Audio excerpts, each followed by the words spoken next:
On today's episode of Unbinged, we are breaking down everything from the Stranger Things Season 5 finale.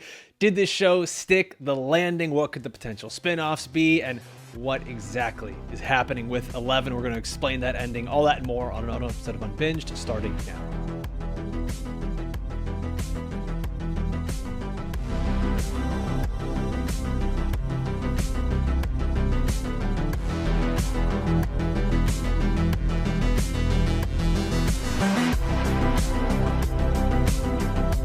Welcome into Unbinged, the podcast where we break down all the shows and movies you love to binge. I'm Alfredo Brown. I got Jagger and Matt Kopfhamer with me. We're going to talk about everything from this final episode of the Stranger Things series. But first, let's get our spoiler warning. This is your one and only spoiler warning for all things Stranger Things. If you got this far and you get spoiled, suck our fat one. Do we have a collective one? Is that what we're doing here?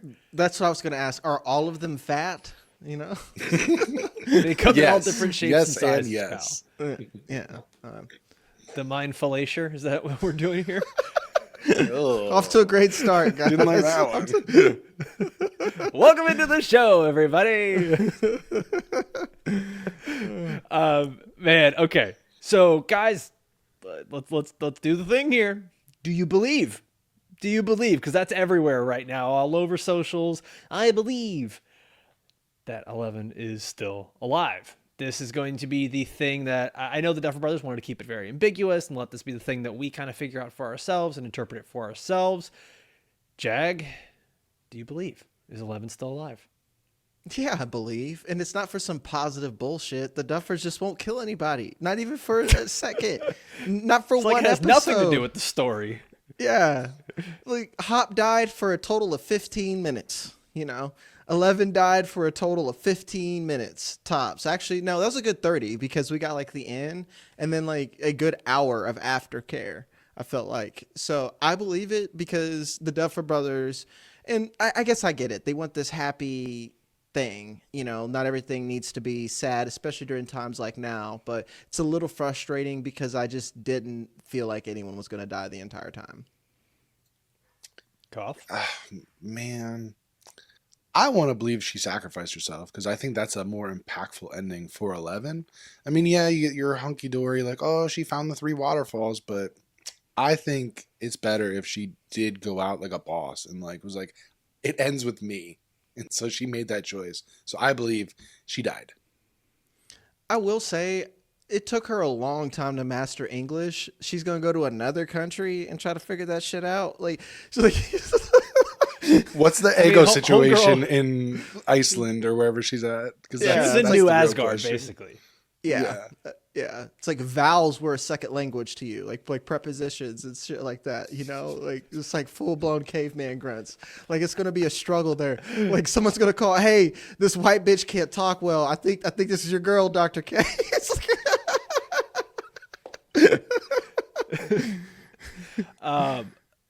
So okay. I'm going to be as objective as possible about this. I think she's dead. I think she's dead.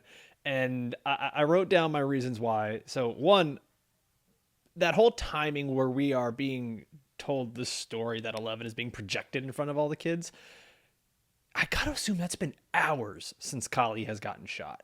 Yeah. Like hours, right? Like it's been like 20, 30 minutes of just Stranger Things time of us watching the television, given how long it took them to climb up there, walk across, fight Vecna, get back down, go through the upside down, set off the bomb.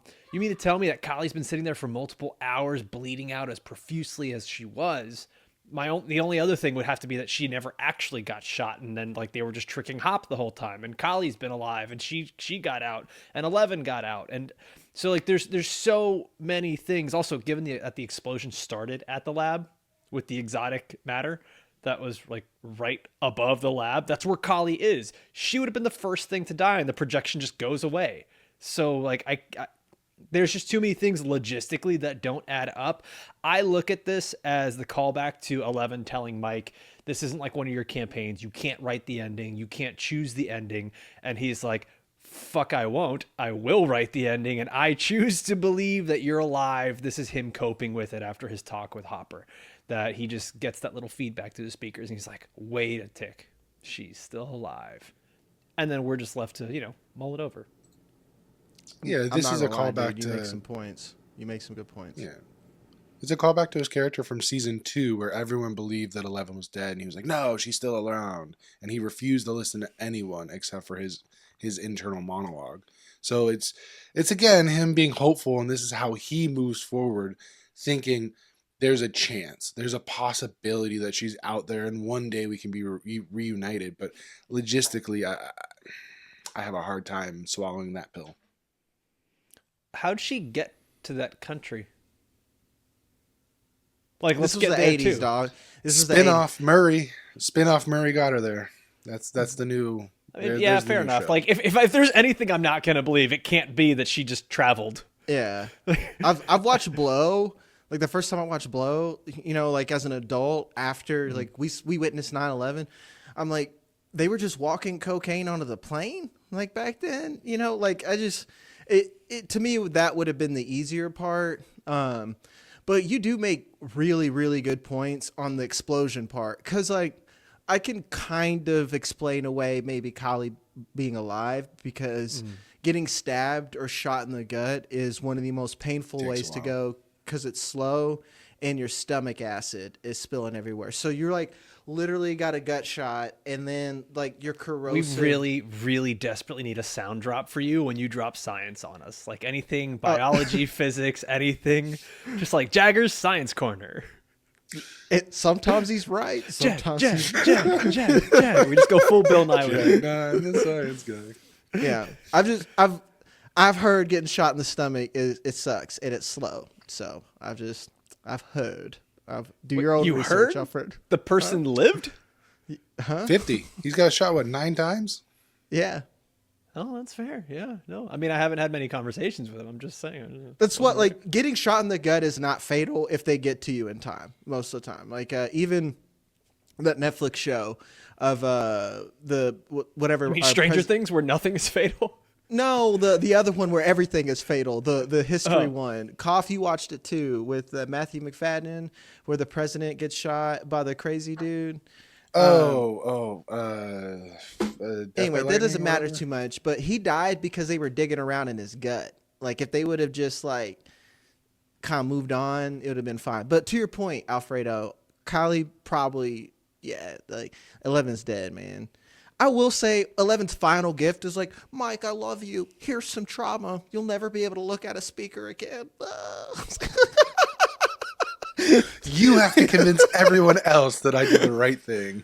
It's like Your kind of a job dick now. move. You didn't have to like Jesus on the cross yourself. You could have been like kind of like run off or something. Why not bring everyone into the mindscape and tell them all at once instead of just Mike? Okay. I see what you did there. I see what you did there. Plus, like, also just kind of as Mike is telling that story, 11 just sort of like, I don't know, crawling through the convenience store and like making her way, like totally unseen, unscathed, like everything. It kind of fits the Stranger Things finale narrative where everything is highly convenient. There was too much convenience to it. Like it just definitely feels like Mike's coping with it. But I do think that it blended pretty nicely with the ending that we got for our characters in the basement. They're that one last campaign of D&D. Okay, so are we all in agreement here? 11 is dead. Yes. Yeah. See, Based on the show science, like what we've Yeah. gotten here, like she is dead.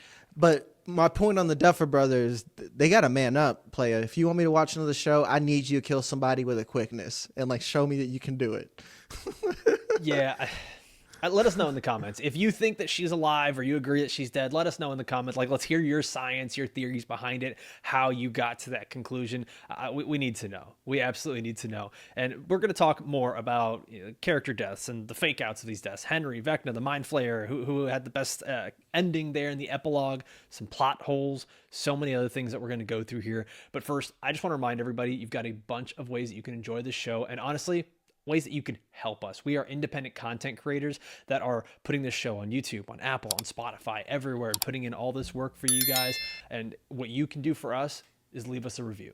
leave us a 5-star review on Apple or Spotify. It means the world to us. It allows our show to get in front of more eyes and ears. Over here on YouTube, like this video, hype it. If you're on your mobile device, leave a comment down below. And we've got a great lineup of shows and movies coming up for you. So we're going to have Fallout Season 2 every Wednesday. We're going to be keeping you guys in the know with all of the biggest news and entertainment every single week. We're going to start that at Tuesday, January 6th. These are going to be like quick hitting episodes, 15, 20 minutes. We have The Pit Season 2. That's going to be every Thursday starting on January 8th. His and Hers, a limited series on Netflix with John Bernthal and Tessa Thompson. That's going to be Friday, January 9th. 28 years later, The Bone Temple on Friday, January 16th. And A Night of the Seven Kingdoms on Monday, January 19th. So we've got so many great things that are coming up. Movies, shows, news, everything. If you're enjoying this show, please make sure you are subscribed and you take a minute to review and like this episode. All right, gents, got all that out of the way. One of the things that just kind of kept rearing its ugly head in this season, and specifically here in this finale, Jag, you say that there weren't the stakes because we didn't get the character deaths. I think what kind of pissed me off more was getting the fake outs. So many fake outs. Like the Duffer Brothers absolutely knew what they were doing with Steve. We get Steve falling and then just a black screen. What was that moment like for you guys? They're doing the thing. That's look like immediately, dude. I even knew it was going to be Jonathan because I was like, you know damn well that Dustin's little stumpy ass couldn't reach down there and grab him. You know, there's like there's no way he could have done it. It My had wife to have been immediately, Jonathan. when the screen went black, she was like, "Oh, let me guess, Jonathan got him." And the screen comes back up, and Jonathan told him, she's like, "Yeah, I knew it." And she's like, "There's no shot he got there in time. Like, no way." That like the physics of that is always crazy. Like the speed in which the person has to get there and then be able to hold on. But I digress. Kopf, how was that scene for you? Yeah, it's a little contrite, but overall, it makes sense, especially with the earlier part of the season where they were, you know, being rivals and trying to be out macho the other one. So it was, I think it was a necessary fake out. I kind of went into the finale being like, I don't really think they're going to kill anybody just because they really haven't this whole season. We haven't even gotten a side character death except for some random military people. So I kind of went in thinking there's no shot they're actually going to kill one of these like hearts of the show.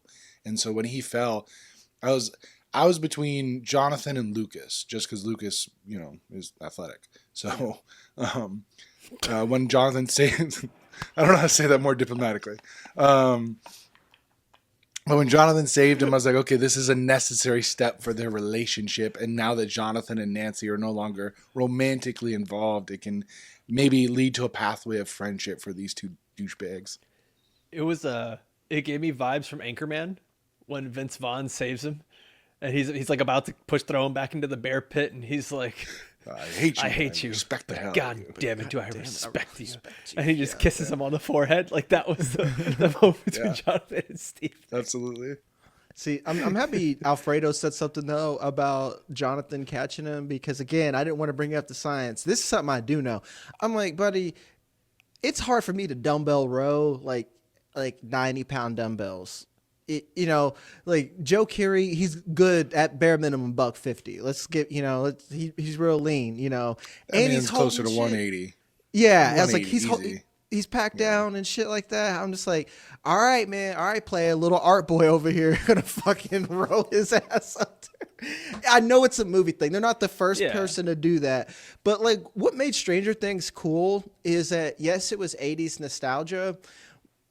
Yeah, there's a little bit of the 80s camp, but like that shit is what I didn't want anymore. Like I don't like, maybe I'm lame because I'm like, well, I want Batman realistic. Like, am I one of these people? Do I sound like that? You know, I don't know.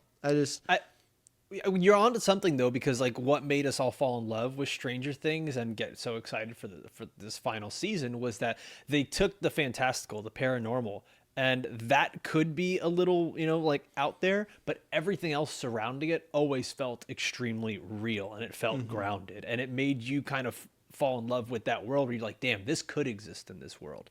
And then now we do, I mean, if we're just going to be very honest, we get to a final season here where, remember, these guys graduated 18 months later. So we're talking about, what, 16, 17-year-olds at this moment? and some 18, 19-year-olds and maybe a 20-year-old that have essentially become interdimensional Avengers at this point. Like it quite literally jumped the fucking shark to a certain extent here. So like some of the realism does just go out the window. Nancy's Yeah. straight up Rambo. Like she Dude, straight yeah. up became Rambo. Fuck you, Goff. That's what I wanted to say. I was like, that's what Nancy looked like. I was like, that's totally Rambo. She's one bandana from fucking Rambo. Like that's her haircut and everything. I'm like, Have you guys seen the memes I of fuck like with it's the it. exact Yeah. same thing? She had like Yeah. the cross chest thing and like the hair, everything was exactly that. There was the moment too where Hop is trying to save Kali, and I get it. Hop is former military and police chief and all that, and we've kind of seen that he can fight. Like, dude took out like 7 highly trained military soldiers with pretty much with some ease. Like everyone like kind of had a big power up throughout this final season here. And I was talking to my brother-in-law about this, that the big thing, I will say Hop is believable. He, like, what was he in Vietnam? Yeah, like he was in Vietnam, you know, like, but homie probably has a body count. Let's just put it that way, from Vietnam. And then like he was a cop, but I get it. But like, and maybe Nancy was training too. She said, she's like, I dropped out of Emerson. And it's like, yeah, no one could get that good with the gun and college. I don't feel. I love that Robin like almost like, and you joined the Marines. And she's like, no, or Navy SEALs or whatever. Navy it was. SEALs. That's great. The show had a lot of those little meta moments where it did seem like it understood itself and it poked fun at itself, but then so many of those other moments where it just leaned into the 80s cheese of it, and it just kind of depends on like what your expectation was and how you felt about that going in. There was a lot of these fake outs. The scene with Hopper and Vecna, where Vecna gets inside Hop's mind, I thought that was actually pretty cool. Like, it was pretty easy to find his trauma, his fear, everything that was there. Now that Will is kind of out of the picture, going to Hop and then having that moment where we think that Hop has actually killed 11 was great. Like, there was a moment I was like, oh, they went dark. This is great. I literally was like, yes, they're Finally gonna do it. stakes. Yes. It's like they not only do they hamstring their characters, they killed someone off. These stakes are real. I was like, fuck yeah, Duffer Brothers, you manned up, you did it for me. And then it was a Fake dream the whole time. Dude, this was Chewbacca shooting Luke Skywalker in the head on accident. Like, that's exactly what we got in that moment, and then it went away. This was the Chewbacca ship blew up. Oh wait, there's a second ship. When has I will the say- fake out death ever worked? Like, when have we really liked a fake out death? No, never. Maybe when I it can't plays think of to anything. plot. Like, oh, okay, Dark Knight Rises. That was good. But that's also a plot. Like Right. that was a That plot was and breadcrumbed design. in there. Yeah, this With autopilot. because what you're comping to is like that was part of the plot. That was a fake out to characters in the show, but they want to fake out the audience on a dev, and that's different. That's like more of a gimmick. It's like why we hate. Oh, it was just a cat in horror. Like nothing pisses me off, but it was just a cat in horror. Like I'm like when you hear a noise or Talking something about pops jump out and scares? it's a fucking cat. Yeah. It's literally a cat in a horror movie. yeah. Like that. They do Alien. that every time that happens. I almost shut off the fucking movie. I'm like, really, dude? Are we 12? That's what I feel. It's like- Yeah, I think with every time that they did a fake out death, whether it was here in this finale or throughout the season, it sort of made you gradually feel like the stakes weren't there. And I don't hear what we're not saying. I think we all agree, like, we didn't need a bloodbath. We didn't need the Red Wedding. We didn't need to have 5-6 characters go down. Like, there was actually rumors going around. I'm sitting there with the family watching, and the kids are saying, okay, that's 1 of 5 deaths. And they had heard a rumor. There was supposed to be 5 deaths in the finale. I'm like, guys, no, like, that's not even a thing. But expectations have been abound that, like, people are going to die. The stakes are bigger than ever. And it just kind of kept pulling those stakes away to the point where we're just like, oh, even the final battle, like, wasn't all that hard for them. Right. I want to give them credit though. Callie's death was good. Like her character arc was solid for me. And I'm not saying that the whole fake out with the plan, whatever, if that happened, I'm just pretending everything up until that point or everything after that point is, up to speculation. But the way that Callie died and like my story ends here and the way that they set that up, to me, was the most effective way to write off that character and give her resolution. And it actually did add a little bit of stakes to things, where it was a reverse fake out because I was mad. I'm like, nah, they can't even fucking kill Callie. And then they was like, oh shit, they got her. I don't know, like, to give credit where they do. I feel like they really tried to pick their shots, and maybe they just really want to please the crowd because it's not that we were all like rooting for bring her Callie's back death. to kill her. Yeah, it's like we want to kill someone and we got to kill somebody. Everyone hates her, so that's fine. It's like we can't kill dipshit Derek, Absolutely not. No, he's too precious. I do want to apologize to that character because I was suspecting until she gets shot that she was going to turn on them and be a Vecna like sleeper agent or be on Vecna's side or something, and then for her to just be like, no, I'm just traumatized. And this is how I represent that trauma. I'm like, all right, this makes sense. So I do think they did a good job of keeping her motivations ambiguous until the end. Yes. Like, yeah, that, thank you. You said what I wanted to say much better, Koff. Thank you. It's just like, I felt like I got a really good character arc and a frustrating character got resolution, not just for me and the audience, but the character did as well, where it's just like, here's this annoying thing that I've had to deal with. Stray bullet, blah, blah, blah, die. I felt like there was actual like stakes to that, where even Henry Creel, how they handled that, I'll give credit as well, to like some of these things. I feel like with their their support characters, they gave better real resolution that feels good than they did with their main characters. And I'm wondering if it's just because we've seen the party so long that story's gone too long, that like we can get these tight little things with the supporting cast. I think with Kali, as like the more I was looking back at it, I started to ask myself, what was the point of the character? I know it was to like create tension with 11 and will she die? Is she going to sacrifice herself?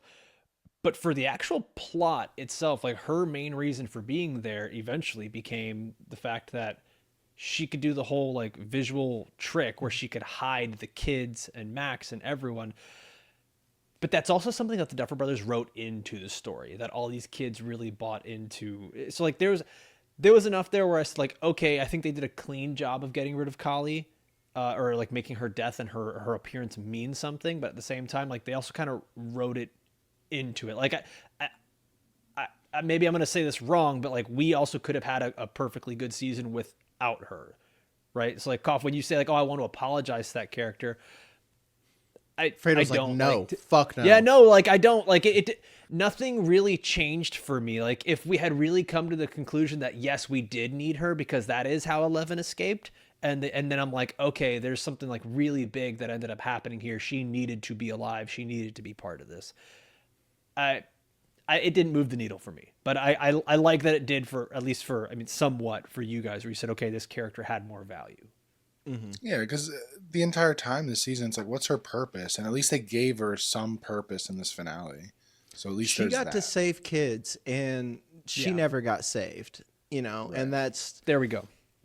That matters, For sure. 100%. 100%. I like that. Okay, I'm there. From the rest of these deaths, man, we get like obviously we already talked about the 11 real death, fake death, whatever you guys want to say. Let us know your theories. To even Vecna, where I'm not gonna lie, it was kind of funny that homie was just sitting there coughing. It was almost like annoying, where it's like it was the Austin Powers. Why won't you die? And he's just. Like just kept going. He sounded like a kid, like a kid comes home from a nursery and they have the kid cough, like the really phlegmy, ugly one. That was just him for like, I don't know, a good 90 with seconds. The tongue out. Which if he had just been quiet for 2 minutes, he would have gotten away with it. They would have forgot he was there. Fine. Yeah.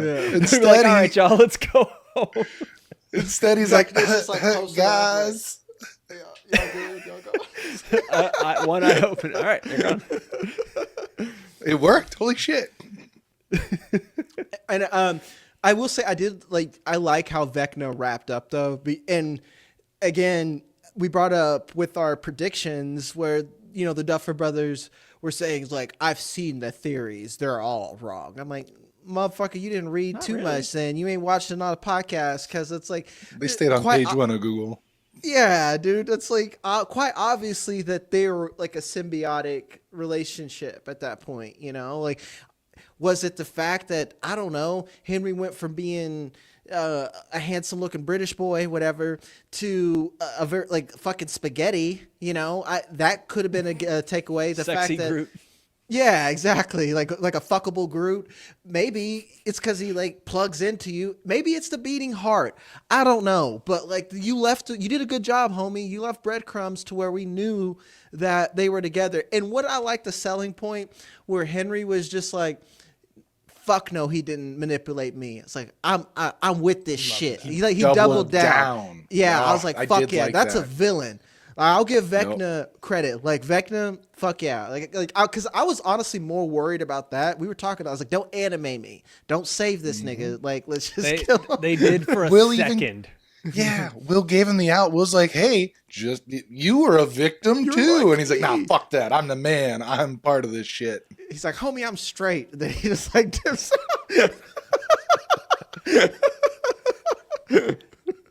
goes full toxic male. I mean, he even says like the thing, "We are one," which I think it's just also a play on words too of like what he is in Dr. Brenner's experiment, where he is number one, where he's saying he and the Mind Flayer are one. Like I loved that choice. I love that choice that he has still like that one moment where you see there's some human to him, right? Still, and like all the scars and everything. You can be a sympathetic villain, or at least an understandable villain, but still be fucking evil. And there's nothing redeemable about you. And that was great. We didn't need the Darth Vader, take my helmet off, son. I want to look at you with my eyes. Like, no. He was a this piece was episode of shit 4 to Vader. The end. Yeah. Yes. Like, we needed that. The next. We needed that all the way through. What I will say, and like just those brief moments where we see what happened in the cave, and we keep expanding here on Henry, Vecna, the Mind Flayer, all of that. I really loved that. And I actually wish we could have gotten a full episode of that. Like that should have been, to me, the penultimate episode is essentially the first Shadow stage play as an episode here where we just get all Henry / Vecna / Mind Flayer, and we go, oh, damn, this is a very scary villain. Even though we know as much as we know, it's been years, seasons since we have seen the Mind Flayer. And last time we saw it, it was, at least the actual Mind Flayer was as the dark particles. And then we saw kind of this monster. the smoke monster. And then we sort of saw like this weird, like creepy version of them all. But I would have loved that. Like, let's really, really set up this villain. Very similar to how they did in season 4, where they're like, oh, damn, this guy is legit. Like, he's scary. I love that brief moment. And then they just kind of went away from it. And they left the Mind Flayer and even Henry, to an extent, pretty ambiguous. Like, Henry does have the line where he says, like, men are evil and it's just, like, you know, essentially the world should cease to exist. A little weak. I wish we could have gotten more of that. And even the Mind Flayer, like, what's the motivation? Snacking. Like to me, like, it's the Galactus, Mind Flayer, essentially. Yeah, like I think he literally says like, I'm consuming he's going to eat everything. There's like a whole line in there. I'm fine with that. I'm fine with some kaiju shit every now and then. Like, what do you want to do? Eat, homie. Like, me too. That's kind of that's the vibe I bring to the function. I'm just here to snack, and I get that. And I do also like that. But like, because I was bitching and moaning about that cave. I'm like, this cave is the most bullshit plot hole device I've ever seen. You tell me this, you got all your dreams coming true. 12 little kids that you've groomed and broke, and because they went to a fucking crevice in the wall, you can't do it. But it's kids playing freeze trauma, tag, though. You know, like you play freeze tag and you have like, this is home base. You can't get me here. Yeah, that's what it felt like. But the Mind Flayer hiding information, that was good. Like, thank you for writing in something to where I'm like, okay, that makes more sense now. Like, that was very good. Basically, I think Vecna is the best written character in Stranger Things besides Steve at this point now. Like, and he was later on. That's what I'm willing to say. Because, like, I have zero complaints. The complaints that I did have, they fixed. They didn't do that shit retroactive. You remember, like, J.K. Rowling was like, well, actually, it's this. I'm like, well, you didn't fucking write it, so it's not. You know, so. I do like how they had Max hide out for 2 years and Vecna couldn't get to her in the cave. It took Derek 5 seconds for him to break Vecna's fear. He's just like, suck my fat one. Vecna's like, all right, I'm in. Coming to get you. Yo, can we talk about Derek though? Because Duffer Brothers, man, they were fat shaming our guy here in this final episode. That's like, just realistic. Hey, No, I know, I would but, have like, ran they out of had breath to too. They do the whole scene where Derek's like, Save like, yourselves. he's way behind the rest of the crew. Then you get Vecna with his Groot arm pulling Holly, and Derek just sort of falls back, and then he's too heavy for Vecna's hand, and he can't pull Holly. And then the last thing, Derek got through that literal plot hole that Max couldn't get through. Come on. Yeah, a little bit. Come on. Though if you do watch the scene with the Groot arm, the reason it retracts is because it gets to the edge of the cave and then it stops and comes back. That's So I will give him that. Yeah. I will give him that. For real though, the only thing they didn't do with Derek is truffle shuffle him. You know, like just, that'd be the only thing they needed. Just do the full Peter Griffin, like my milkshakes bring all the boys to the yard.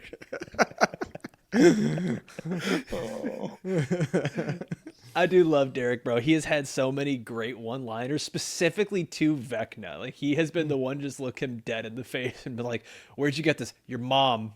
Just suck my fat one and just flips him off.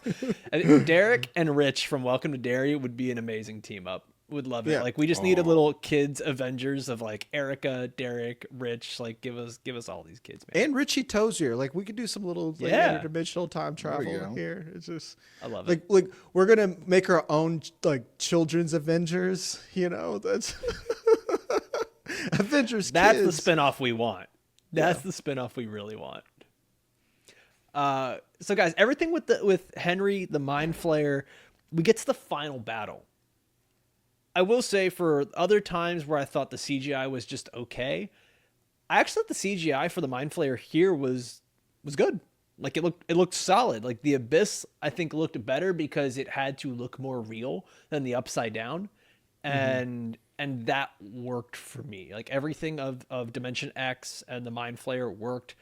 I do think I would have thought the Smoke Monster would have been cooler. This like physical, disagree. Really? Okay. I think the Smoke Monster is scarier because it can be anywhere and anything. Having this big physical entity like chase you, and like it used to be able just to get inside people's brains, and now it's like, I'm gonna chase you. Oh, I can't fit into this crevice. Like, it did seem like the Smoke Monster used to be kind of anything and everything it wanted to be.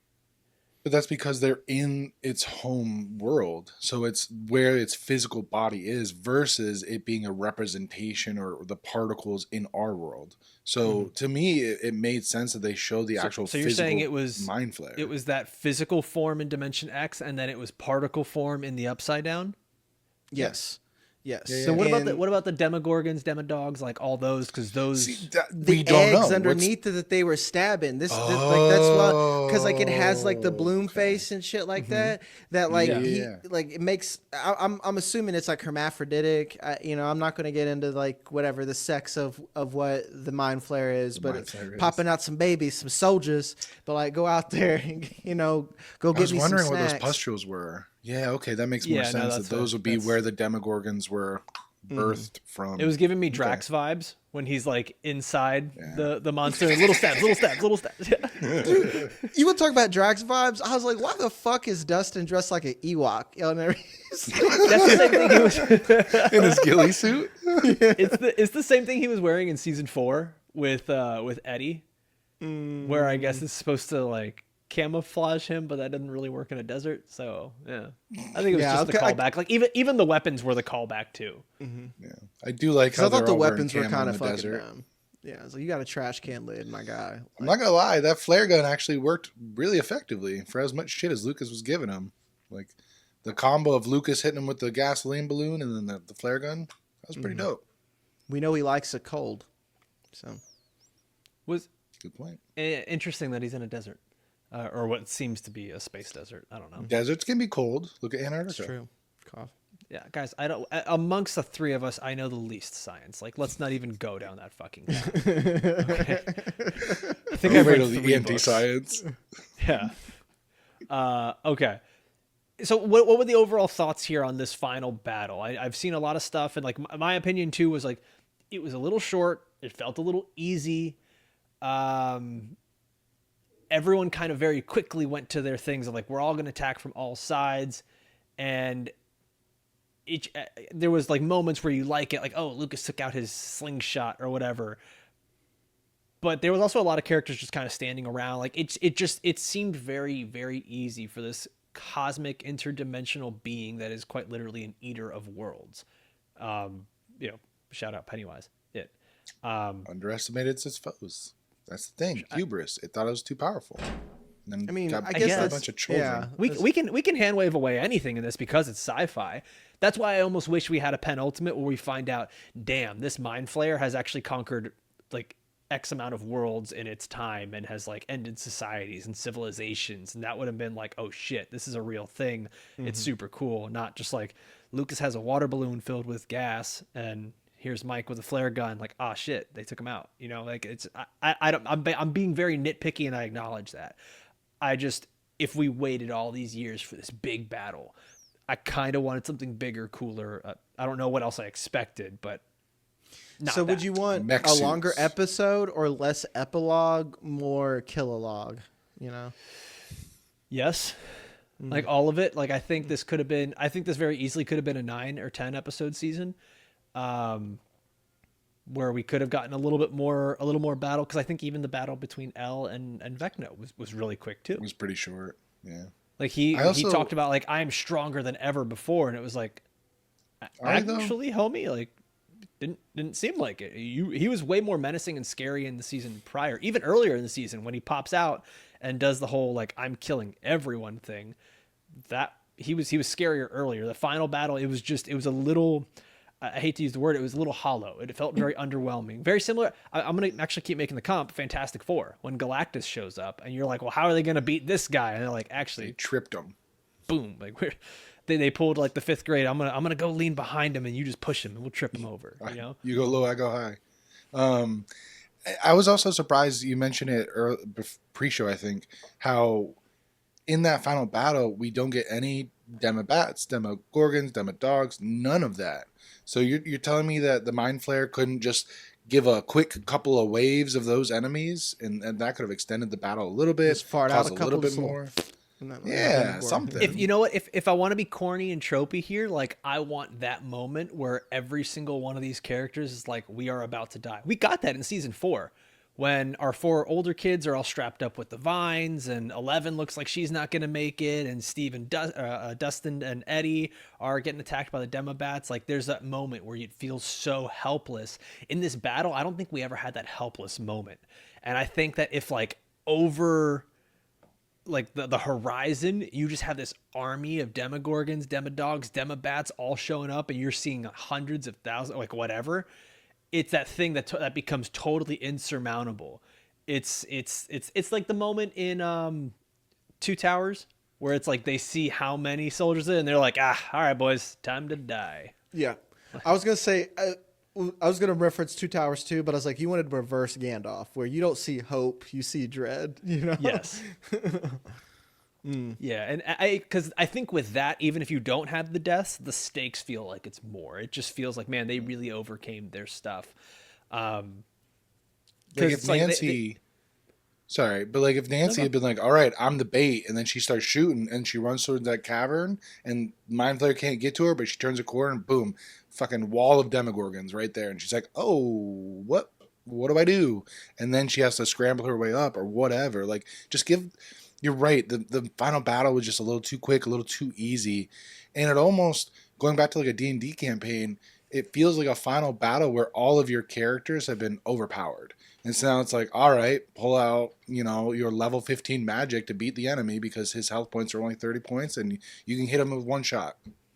That's something that they've done so well with all of their D&D campaigns from season 5, season 4, season 1, where it's always like, I've got to roll this, I've got to roll a 20, hit him with your fireball, like whatever it was. It always seemed like, even to the point where they're like, all right, we just gotta quit, like that's it, surrender. And Erica's like, no, like this, feel like they never, once again, we're being nitpicky, but it never felt like that moment was close for them. It kind of felt like they were always one step ahead. Right. All right, these characters though, obviously we don't have many deaths or anything like that. We do after the final battle here, which, by the way, great for Joyce. I thought that was a really good choice to have her be the one to like axe up Vecna. Decapitate Vecna? Hell yeah. His capo was the wrong dictated. fucking family. Is that the only fuck of the series? I think so. It was well timed. If that's their only fuck, Yeah. they used it really well. Perfect. Chef's kiss. Ted comes out of nowhere. Language.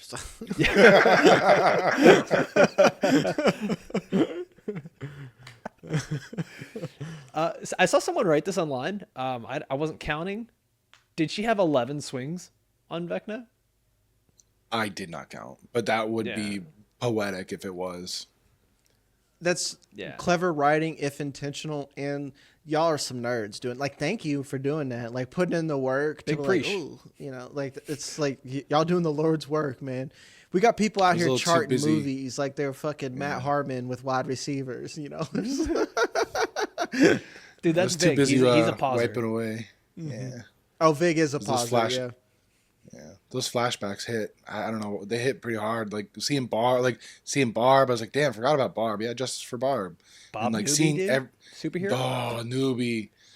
But that's the thing, is like seeing those flashbacks really drove home what the cost was for this entire series, of like what everyone lost along the way, what Vecna's evil actually cost them. So I thought that was really, really, really well done.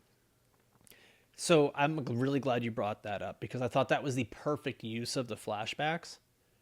Throughout the episode, they did a lot of those flashbacks where it's like when they were in the Upside Down and you see the water tank, and they're like, by the way, here's a flashback that this is what 11 needs to go into like her own mental space, water tank. Remember that? We did that in season 1. Remember? Mm-hmm. And like they kind of just kept doing that over I and over remember. and over.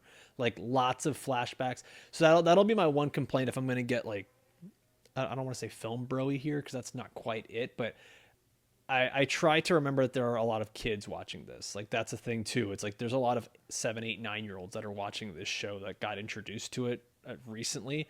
But it does feel sometimes like the Duffer Brothers don't quite trust their audience to be like, yes, we know that thing happened. Like that's there. We don't have to do the consistent flashbacks to let you know what's going on. A little hand holding. But like you Yeah. said, there are children watching, so it does make sense they would do that. And I have to remember that myself when I'm watching. I'm just like, why are they doing this whole thing where they're taking us back? Yeah, that's what's like. This is Stranger Things is 12-year-olds Harry Potter right now. Like, you know, Yeah. look at my nephew as one. Like that. Like, I actually don't know how he feels about this into this season. I haven't talked to him yet, but like, regardless, he's rewatched this show 3 times. Like, he's rewatched it every volume, like the whole fucking thing. Like, it's just rolling in the background. So. It is cool getting older and seeing the zeitgeist for other people, you know, where it's also sad because you're like, man, they don't be making shit for me anymore. They don't give a fuck about me. They try to make toys to sell to me. So that's the one thing where I try to be easy on it. And like you say, like not be too film bro-y, because Stranger Things is a rare family experience. You know, like Game of Thrones, you're not sitting down and watching that with your kids. They're like, well, what's a eunuch? Well, they cut your penis off, you know, and all Right, you're trying, right. you know? Root Einstein. Exactly. Why is that brother on top of his sister? Ah, God damn it! I don't want this conversation. Yeah, so right off the bat, you're like, here's incest. It's like, The 14-year-old girl in our house wants to watch Game of Thrones, and I'm like, I don't think you're there yet. Too soon. Too soon. what you tell her is like, you need to do this shit on the sly and make it a secret. Make it a dirty little thing that we don't know about. And you don't ask me about it. Don't talk about it. That's what I would have done. They hang dong, Jag. I'm not trying to. I guess I wasn't a lot of supervised dong. as a kid, man. Like the shit I was watching growing Jag's like, I up. was out in the streets with my iPad. I My I nephew did have to stop the other day. She wanted to watch Terrifier, and I was like, Oh, nah. no, I was like, I watched 20 minutes of that. I had to turn it off. Like that ain't it. No, and it gets like No. Terrifier 3, like my nephew watches pretty gruesome horror. He just watched the original Texas Chainsaw Massacre, but the line is like cutting off titties and shit like that. You know, like actual like nudity, and Terrifier gets like that. So, I mean, what's Start her weird? with Freddy Krueger. Huh? If she can see if she can handle Nightmare on Elm Street before anything else. Logan's a fucking thug, man. That kid, Not he can watch it, dog. So I mean, I don't know about your niece though. If she can handle that. Sister-in-law. Oh yeah, sister-in-law. Forget. We'll see. Let's. I think she can handle it. I think she can handle it. Like she actually, it's funny. After watching this, she was like, "There were not enough deaths. Worst finale ever." I'm like, "Kid, She said you got a that? whole-" Yeah. Good Yeah. for her. At That's awesome. At 14. Yeah. I was like, "Kid, I was Luthen Rail. I was like, kid, you've got a whole galaxy out there ready to disappoint you. Yeah. There's so many other worse shows. I'm gonna go get her hooked on Lost or something else like right away." Yeah. So okay, we have all these characters, man. Like there's so many characters, and that was, I think, the tough challenge for these writers and for the audience too, with so many characters to try to tie everything up with. Was there a character that you guys believe had the best ending, tie up, epilogue, this very long epilogue essentially, which is just the last hour, which I thought was great, but I don't know, like it could have almost been its own episode of sorts. Like I don't know a better way to do it. I'm not going to lie. Like I'm the guy complaining without giving the answer. It felt the most like old school Stranger Things, but also you took an hour of a 2-hour finale to just be like, hey, this is what happened later. That's rough on an audience, I think. Yeah. I like Steve's story, though to be honest, how long does it take to get like a teacher certificate? Is it less than 18 months? Because homie's just like, all right, I'm a coach and I teach sex ed now with no qualifications other than I love kids. I think He's you'd been be in college for a surprised. minute though, right? Like he's like off and on, right? Like he went to like know. local college, I think, like around. Did What's he? crazy? Every town has a He was- local college. That's like not true. Like he was Robin's like sound guy the last we knew. I thought he skipped. Remember, because yeah. when he was working at Scoops Ahoy and like all the other girls were like, "Oh, I'm going to XYZ school," and he's like, "Oh yeah, I decided not to do that. I'll just take work for my dad. Yeah. take a year Maybe off, he went to really night figure school. out the world." Oh, I'm gonna say maybe. he went to night school, got his teacher's certificate, and that's how he can do this. In I feel 18 like schools months. do that That's my all the head time, canon. though. Where they're like, "Hey, you're going to be the football coach, but to justify us paying you X amount, you're also going to run study hall." Like schools do that all the time. Especially in the 80s. In the 80s for sure. Yeah. The They bus didn't care driver about thing was always qualifications. ours. It's like, yeah, whose dad is this? It's like, he's a coach and a bus driver. I'm like, that's a full ass salary. Honestly, that would have been perfect for Steve if he was coach and bus driver instead of sex ed coach or sex ed teacher. Oh, that would have been a better combo. But I will then you say don't get sex the ed was Robin- big in the You don't 80s. get the Robin joke. You don't get her joke being like, "Well, if I got to ask anybody about STDs, I'm going to you." Like, Yeah. it's a good payoff. It's a good payoff. Robin becomes like a big radio DJ. I believe it. I hope. She's Right? Howard Stern now. So okay, so you guys both say Steve was your favorite of this. Just his overall story from season 1 to the end. He's been my favorite character just because of the growth he's shown. Like, he's been ride or die literally since season 1. Even when he didn't know what was going on, he was like, I still believe Nancy's a good person. Jonathan's weird, but whatever. Like, oh, you guys, what's this bat for? And then he was just in it. So I think since then, like, Steve been my number one character.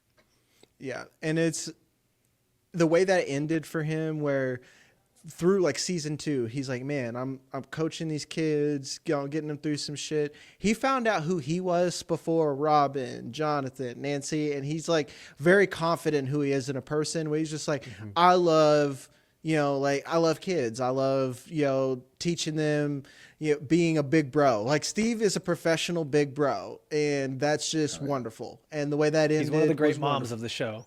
Yes. He's got the best mom hair too. Like, Yes. that counts for something. Do not disrespect Mrs. Wheeler in front of me. Cough. Don't do that. Oh, Yeah. Karen Wheeler. Yeah, I still posit that this would have been a 2-episode series if Karen Wheeler was in the know from the go. Because you know where Nancy got it. It wasn't from Ted. It was for fucking Karen. Like that Rambo's inside of her all along. You know, homegirl was when fucking. she was rocking those scars at graduation. Yeah, dude, I was Get him, man. I'm like, that's gangster. Yeah. Hell yeah. She's like, no turtleneck for this girl. All right, dude, it was great. It was great. Let's do this. Let's go through the characters real quick. We'll kind of do like a quick thing. Mike essentially becomes Bill Denbrough. Like he is Stephen King at this point. Yep. He's just out here writing his own stories. Like I do kind of like that because I think it lends to everything that he's been as a character. Like I don't think there was any other path for him. Lucas becomes a professional boyfriend. I don't know what his career is. He's a dog though. Yeah. Dude, the hip I grab. think it's a good haircut. Yeah. Oh yeah, Hawkins finally got a black barber. That was big for him. Good for Man, Lucas. I saw on Instagram they were showing the makeup of them putting on the fucking wig for him. Those comments were hilarious. Like it's fucking funny. Oh man. The Dustin, man. Dustin at graduation was just, it was fantastic, dude. Like it was the whole homage to Eddie. Like it goes back to Eddie's speech at the beginning of season 4. It's like, when this is our year when I finally get that diploma, I'm going to flip off the principal. And like, he keeps the Hellfire legacy alive, like showing the shirt and all that. And you know what? His mom was a full supporter, and I absolutely loved that. Absolutely loved it, man. Like it was a good ending for him. And then we even get the callback to, what was it, season 2? The girl from the dance, Stacy, that like wouldn't give him the time of day, and she's like, "Hey, you want to come to the party?" He totally wanted to go, by the way. And Mike's like, "Nah, my girlfriend's dead. You guys don't get girlfriends either. Let's go." You guys play know D&D. me pretty well. You guys know where I'd be at. I'm like D&D. We can do that shit over the phone. Like I'm out. Stacy, you know what a Demogorgon is? Dude, they gave Lucas so much shit for wanting to be cool when he was on the basketball team, and Dustin folded like that. The second he was getting an invite to a party, he's like, okay, Stacy, yeah. Mike's immediately like, nope, my girl's dead. You guys are gonna be miserable too. Let's go play a game. Not gonna lie, I thought for a second we were gonna see Stacy around the table with him, and I was like, wait, no, that doesn't make any sense. No, she wouldn't have done that. She would not. Yeah. Girls today won't even do that shit. I'd be like, "Do you want to play D&D?" They're like, "No, but I like you though. Have fun." I'm like, I almost kind of wish. Oh, you know what? I was about to say, like, I almost kind of wish Dustin would have like blew her off, but made it more his choice. It's a small town, man. You gotta get the good ones while you can't. Yeah. You know what? It actually kind of came full circle too with Eddie and Chrissy, where she was the popular cheerleader girl, the pretty one that was dating the captain of the basketball team, and they were sort of hitting it off, like when they meet at the beginning of season 4. So I liked that. Nancy drops out of college, goes to work at the Herald as a reporter. I'm not gonna lie, given her investigative like prowess and her ability with a gun and all the battles, like why is she not becoming a federal agent at this point? Or PI? Like, I was gonna say fucking Nancy cool. PI. You know. I got an idea for a spin-off. Nancy this has been X-Files. rumored, by the way. Mm-hmm. It's been rumored that there would be a Nancy spin-off where it's just like her investigating various things. Hell yeah. Nancy the paranormal investigator, I'm about it. I don't know if it would interest me, I'm not gonna lie. Nancy is the most interesting character. Nancy with a gun. Yeah, and that's another thing. I like how Nancy I like how Nancy ended. Like we didn't do the whole Jacob or Edward shit. She's like, I don't fucking know, man. Like you want 6 kids, get out of here. Jonathan, you're kind of a fucking nerd, dog. I can't handle it that much. You know, just like she really realized like what a film nerd he was, and she was like, what was I doing? I love when she's like, I don't like the Clash. Anytime they play, I just kind of like zone out and like wish it was over. Yeah, just Jonathan had himself like the perfect ending for a character we never really liked. We're like, oh, so you're making a movie that no one's gonna really like either. Like, dope, cool. It's about anti-capitalism. The more she eats, the more she needs. Don't you get it, guys? God. Yeah. Sorry, my dogs are going crazy over here.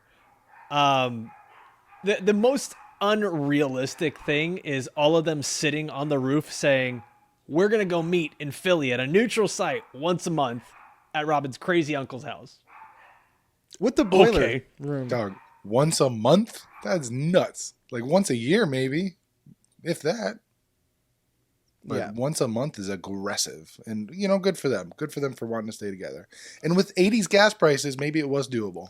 I was actually gonna bring that up. I was like, traveling sucked back then. Planes were slow as shit. Like what's a flight to Philly during that time? Dude, like, they all just like invited themselves over to her crazy uncle's house. Yeah, Like he has no idea what's coming his way. be mad as fuck. 'Cause I don't want this at all. Like, what's this nerd with the camera equipment? Like, get the fuck out of here. Yeah, dude, homie's just like, oh, does he have a boiler room? Does he have this? Does he have that? Okay, cool. I'm gonna film there. What? That's presumptuous. Yeah. Robin also mentions. Did I clock this correctly? She mentions no overbearing significant others. Is that Vicky? So I think Is she talking about I think we Vicky? take that as she broke up with Vicky. Ooh, that sucks. I like them together. I thought they were cute. Vicky I'm not actually gonna cared lie. about her. I did not like Vicky's energy, man. Like, I did. Like, Neither she did stressed Robin me out. apparently. Yeah. Like, I felt like know. you gotta think she's so high strung, and Robin's like, "Hey, I gotta go save the world." She's just like, "Ooh, I want a pace." I got the She's munchies. fucking alpha. She's alpha five from like, Aye, aye, aye. yeah, just, aye, aye, aye, aye, aye, just losing her shit the whole time. Shout out to Power Rangers. Dude, the last thing, which I think people have also theorized might be the spinoff, but the Duffer Brothers already said no, is Holly and delightful Derek and all the other kids coming down to the basement and starting their own campaign of D&D. I think that was more so of just to be like, this is the passing of the torch. Like, that's it. Cute moment. That's all. Yeah. Oh, we can't forget about Hopper and Joyce finally getting together and possibly moving to Montauk. Of all places. Yes. That's like a rich white people neighborhood, right? Like up north. isn't it? Upstate New Like- York. Yeah. It is. Yeah. It's also, though, like, that's where, so like the story of Stranger Things of like military testing and like not sci-fi, but like potentially extraterrestrial type Paranormal. testing. Yeah, paranormal all comes from the Montauk Project, which was like a real thing that Stranger Things was inspired by. Supposedly, it's a series of books from people. real. Yeah, So like they expanded upon the actual testings that happened and then added extraterrestrial and like other things that were going on there. I don't think time we actually know travel. the true details of it, but cool. Yeah, that happened. So Montauk. Is that a spin-off that you'd be excited? Do you even want a Stranger Things spin? I don't want a Stranger Things spin-off. No, but it I seems want- like they're doing it. They're going to do it. I don't. The thing is, aren't the Duffer Brothers working for Paramount after this or something? Like, I guess you could have 2 gigs, you could have 2 jobs, but like, some things need to end, man. Like, just let things in. The Wire is one of the greatest shows of all time. And you know how it ended? With a new cycle of kids ending up on the corner. They didn't be like, okay, we're going to do The Wire 2, Electric Boogaloo. No, it just fucking ended. It was a really good 5 seasons, don't worry, Jag. This is Netflix. They'll do 2 seasons of a spinoff and then cancel it, even though everyone's like, it's great. Yeah, that's actually the real truth. They'll make a great spinoff. We'll all love it. And they're like, not quite a billion views. You guys weren't watching this shit doing work. I'm gonna be real. I don't want it. I don't want, like, I feel like even this series itself feel like it went on a little too long. Like they stretched it thin, even though I say I wanted more. Like I wanted more because I wanted the season to be better. I don't know. Like that does seem like it would be the only type of spinoff that we could really get. Like what would be better to you, the Nancy thing or the Montauk Project? Nancy, I would rather not see even Nancy close. with a gun. Yeah. Okay. I don't think I've ever been more excited to see a character on screen than Nancy with pulling out a gun and then pulling out a shotgun. Really? Like she went from AR to shotgun. I was like, damn, okay, let's do it. Don't even name it. Like, do the hobo with the shotgun. Just call it Nancy with the shotgun. That's the show. That's the series. That's fine. Yeah, I don't know, man. Maybe I'm just being a hater. I don't want a spin off. I don't want more Nancy. Like, she doesn't quite do it for me. It's like she's got two speeds, shotgun or reporter, and I don't know. That Like, doesn't that do it for you? It just doesn't interest me as a show. Like Every episode, Nancy's hair gets bigger and then gun gets bigger. By the it's finale, just the she's- sheriff from Scary Movie 3. Like, the hat's just getting bigger as she's getting in the car. Yep. By the end of the scene, she's in a fucking full-on transformer, like mech suit. Yeah. All right. This is what we do. Every time we get to a finale, every time a series ends. Did this finale stick the landing and give us your scores for the 5th and final season of Stranger Things? Cough, start us off. I think from an emotional standpoint, it stuck the landing. Everyone got a quote-unquote happy ending, which is a little contrite. I think this season overall, I'll give it a 6.5. It was good, but there was a lot of things that I wish had been done better. Maybe a little bit better timing, a little bit better pacing, better motivations for some of these characters like Dr. K, other than evil military lady. But overall, it was an enjoyable experience, and I'll probably rewatch the entire series at some point in the near future. Jag? Yeah, like I think the entire series as a whole is like a 9 for me.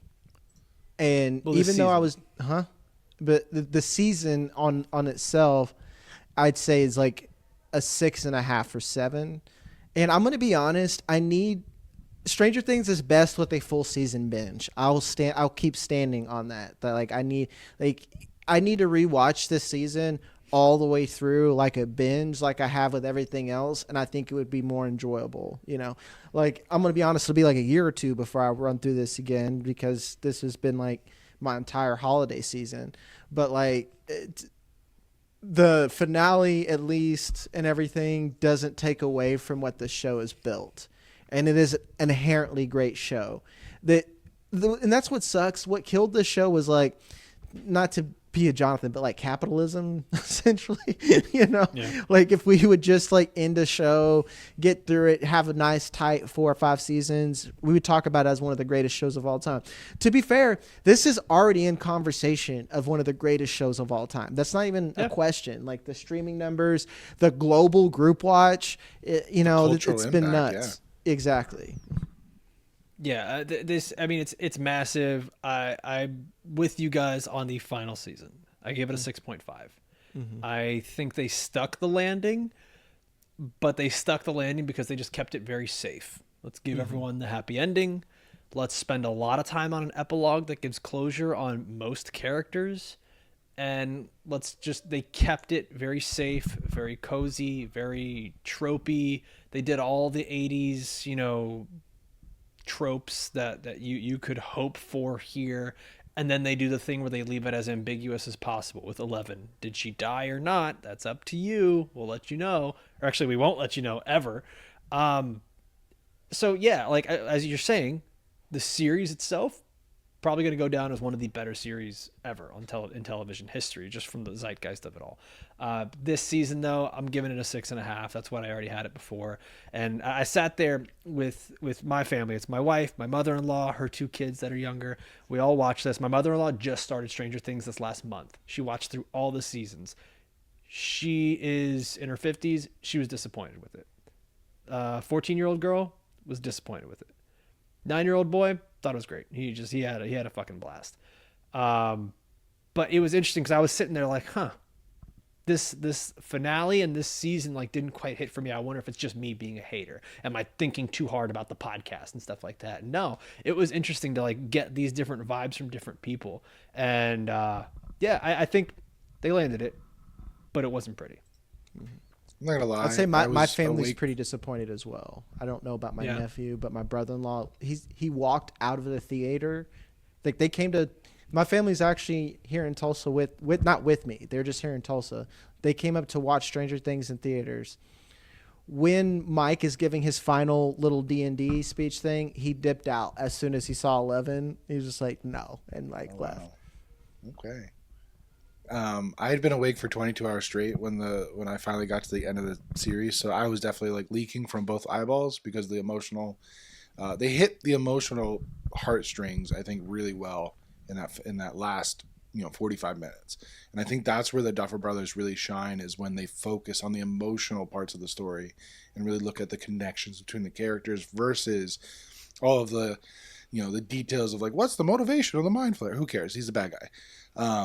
But yeah, getting that, like the scene that surprisingly got me the most was the Joyce and Hopper engagement scene. I was like, damn, Hopper finally gets his happy ending, even though he lost another daughter, and Joyce finally gets the man that she can rely on and say that she loves, and she did her best with her two kids.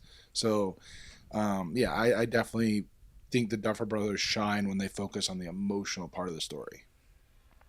Guys, it's a wrap. It's a wrap on Stranger Things season 5. One last time. We did it. We're gonna be back again on Tuesday, January 6th. Totally normal date. Nothing weird about that date.